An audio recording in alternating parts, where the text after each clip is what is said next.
Question number 1 देखते हैं कि हिंदी भारत के संघ की राजभाषा होगी, ऐसा संविधान निर्मात्री सभा की किस समिति द्वारा सितंबर 1949 ईस्वी में निर्णित कर दिया गया था।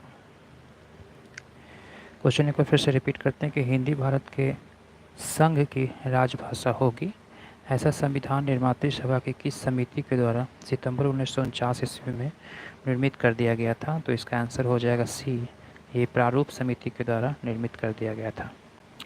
हिंदी भारत के संघ की राजभाषा होगी, ऐसा संविधान निर्मात्री सभा के प्रारूप समिति द्वारा सितंबर 1949 ईस्वी में निर्णित कर दिया गया था। क्वेश्चंस को आप सुने, इसका डिस्कशन को भी, इससे कि आपको बहुत चीज़ एग्ज़ाम के लिए रिकॉल हो जाएगी। अगर आप बीपीएससी की भी एग्ज़ाम देना चाहते हैं जो कि 13 सितंबर को होने वाली है, उसमें भी आपको ये सब प्रश्न पॉलिटी से रिलेटेड काफ़ी बेनिफिट साबित होंगे।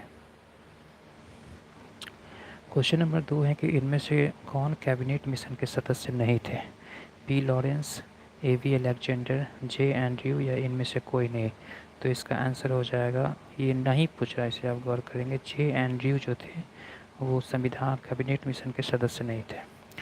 और डिटेल से देखते हैं कि दिए गए विकल्प में से जे एंड्रयू कैबिनेट मिशन के सदस्य नहीं थे। प्रधानमंत्री एटली ने 15 फरवरी 1946 ईस्वी को भारतीय संविधान सभा की स्थापना एवं तत्कालीन ज्वलन समस्याओं पर भारतीयों से विचार विमर्श के लिए कैबिनेट मिशन को भारत भेजने की घोषणा 24 मार्च 1946 ईस्वी को कैबिनेट मिशन भारत आया था। कैबिनेट मिशन के 3 सदस्य लॉर्ड पैथिक लॉरेंस भारत के सचिव, सर स्टॉफोर्ड क्रिप्स अध्यक्ष और एवी अलेक्जेंडर्स थे। एटली द्वारा भेजे गए इस मंत्रिमंडल से कांग्रेस की ओर से बातचीत अबुल कलाम आज़ाद ने की थी और इस काम में जवाहरलाल नेहरू और वल्लभ भाई पटेल ने का साथ दिया था। क्वेश्चन नंबर 3 है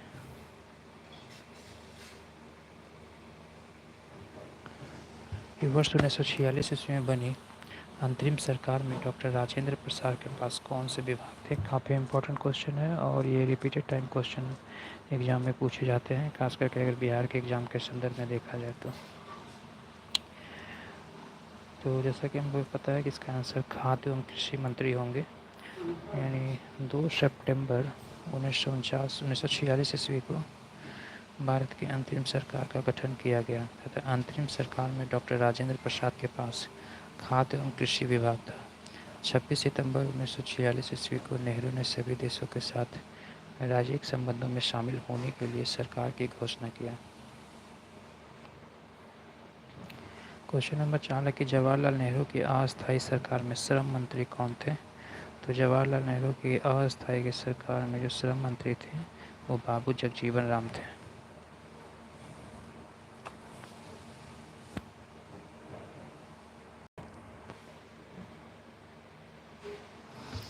इसके बारे में डिस्कस करते हैं कि 2 सितंबर 1946 ईस्वी को जवाहरलाल नेहरू के नेतृत्व में गठित भारत में अंतरिम अस्थायी सरकार में जगजीवन राम को श्रम मंत्री बनाया गया था, जबकि अरुणा आसफ अली को रेलवे एवं परिवहन मंत्री एवं सी राजगोपालचारी को शिक्षा मंत्री, जवाहरलाल नेहरू की कार्यकारी परिषद के उपाध्यक्ष और विदेशी मामलों व राष्ट्रमंडल के कार्यभार तथा सरदार वल्लभ भाई पटेल को गृह एवं सूचना एवं प्रसारण मंत्री का दायित्व दिया गया था।